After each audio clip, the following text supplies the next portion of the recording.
Ew! Ano bang pagkain yan? Nakakadiri naman. Hoy! Anong iniiyak-iyak mo dyan?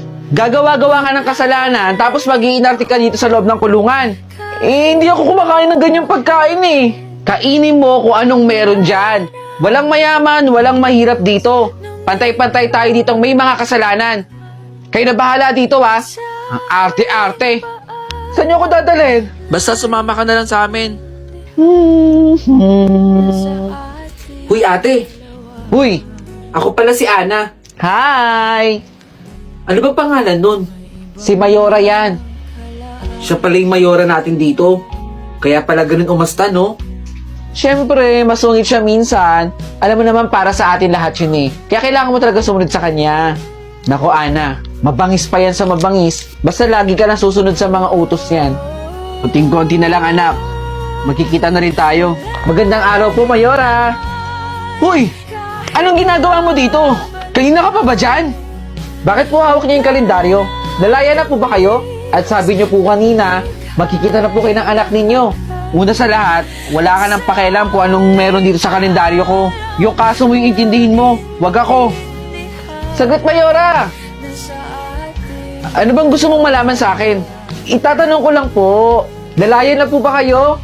Malapit na akong sunduin ng anak ko. At na-excite na nga ako eh. Wow! Congratulations po ha! Magkikita na po kayo ng anak ninyo.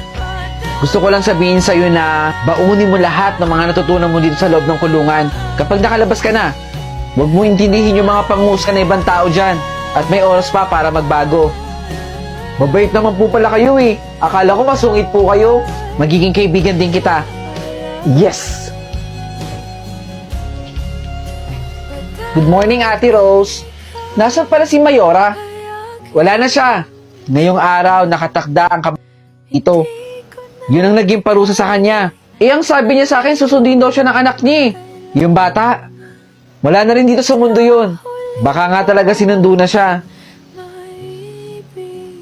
O ito naman, De La Cruz, basahin mo.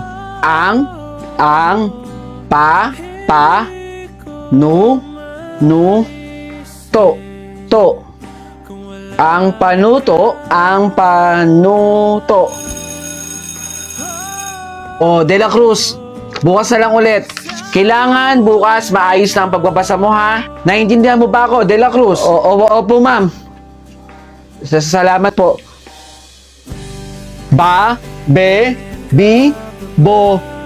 Bulol! Ayun si De La Cruz, oh. Yung bulol nating kaklase. Ang simple-simple na ngalan ng binabasa, hindi niya pa mabasa. Tara na nga, bulol. De La Cruz.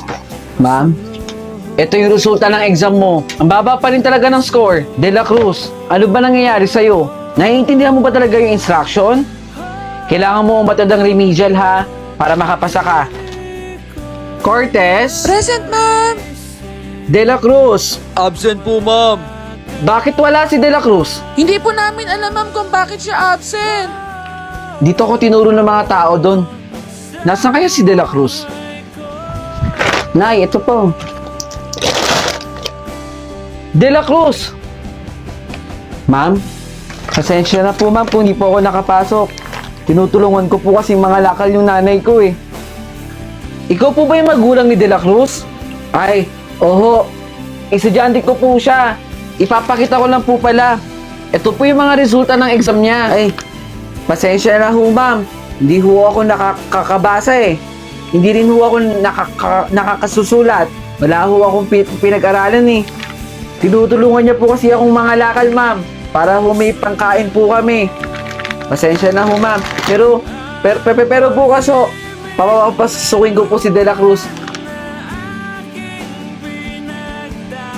Nay, anak, nakasahod na po pala ako. Ito po, para po sa inyo. Salamat dito anak ha. Hayaan mo, ipabibili ko agad to ng pangangailangan natin dito. Nak, matanong ko nga lang, bakit mo ba ako pinatigil maglabandera? Siyempre Nay, para makapagpahinga ka na rin no kahit papano. Tsaka hindi biro ang maging labandera no. O anak, butit nakauwi ka na. Grabe nga doon Nay, nakakapagod ang trabaho. O ito, pinaghanda na kita ng pagkain mo. Salamat dito, Nay, ha. Mukhang mabubusog na naman ako. Nak, tingin mo, bumalik na lang kaya ako sa paglalabandera. Kaya ko pa naman eh. Nay, ano ba't nagtatrabaho ako kung itutuloy mo na yung paglalabandera mo? Wala, anak. Para makatulong din ako kahit papano. Ayaw mo ba talaga, anak? Kaya ko naman po eh. Nag-enjoy naman po ako eh. At saka masaya kasama yung mga ka-office mate ko. Nak, huwag ka na magsinungaling. Nanay mo ko. Karugtong ka ng buhay ko. Nay, una na po ako. Baka mali pa po ako sa trabaho. Andyan na din pala yung panyo mong itim. Mag-ingat ka ha. Sige po. Una na po ako. Masundan nga.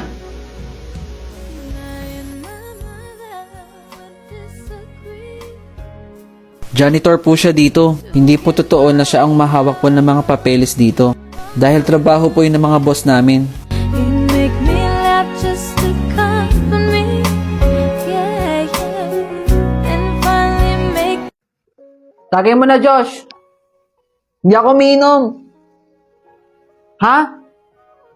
Parang yan lang. Hindi ka naman malalasing dyan. Okay na ako sa tubig. Hina mo naman. Porke ba hindi umiinom ng alak, mahina na agad? Di ba pwedeng hindi ko lang trip yung alak? Eh bakit ba ayaw mo uminom? Hindi ka naman malalasing dyan eh. Tubig lang yan. all the innocent.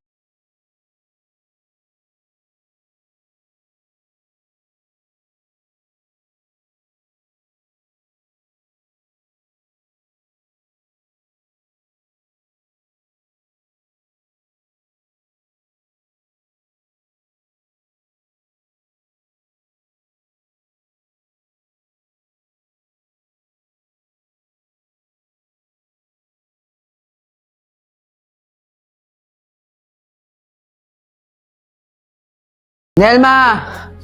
Asan ka? Ipagluto mo ako ng nilagang baka. Ha? Hating gabi na. Sarado na ang palengke. Basta! Lutuan mo ako. Huwag mo pa initin ulo ko, ha?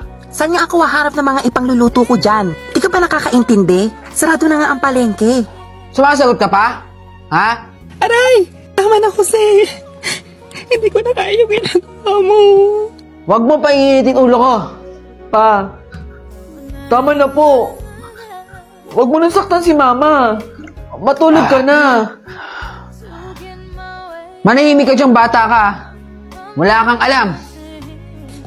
Tama na, Jose. Maawa ka sa akin. Anak, Ma, wala na ang tatay mo. ha? Hindi na siya nagising. Anak, Nay, ano pong ginagawa niyo dito? Yung baon mo. Naiwan mo kasi yan eh. Hinabol kita. Nay, dapat hindi niyo na po ako hinabol. Iika-ika na nga po kayo. Kayo lang po yung mapapagod. Pero salamat pa din po, Nay. Pagpasensyahan mo na. Bakit, Ti Guzman? May problema ba? Wala, De La Cruz. O sige, Nay. Mag-iingat po kayo, ha. Salamat po ulit. Hi, classmate. Pasensya na, ha. Pilay kasi ako, eh. Uy! Andiyan pala si De La Cruz. Hindi pala ako pilay. Yung nanay pala ni De La Cruz yung pilay. O bakit? Totoo naman, De La Cruz, di ba? Pilay yung nanay mo. Kaya nga ayaw mong papasukin sa eskwela natin eh. Kasi kinakahiya mo. De Guzman, tumigil ka na. Hindi na kasi ako nakakita eh. Marami sa atin sa mga classmate natin na nakakita na kinakahiya mo yung nanay mo, De La Cruz. Hindi yan totoo, De Guzman. Wala kayong alam sa pamilya namin. Kaya pwede ba tumigil ka na? Ayan, aalis siya. O di ba, malis?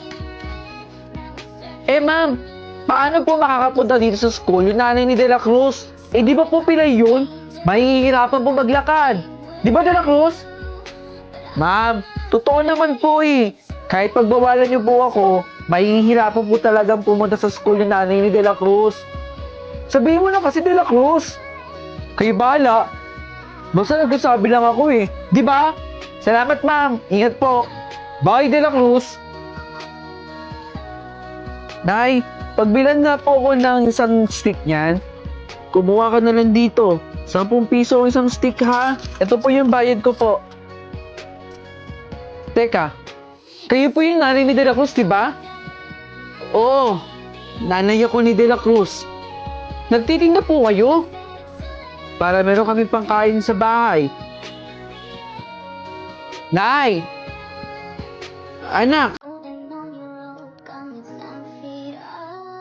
De Guzman! Bakit ka nandito? Manlalait mga away ka na naman ba? Ha? Umalis ka na rito, De Guzman! Lubayan mo kami ng nanay ko!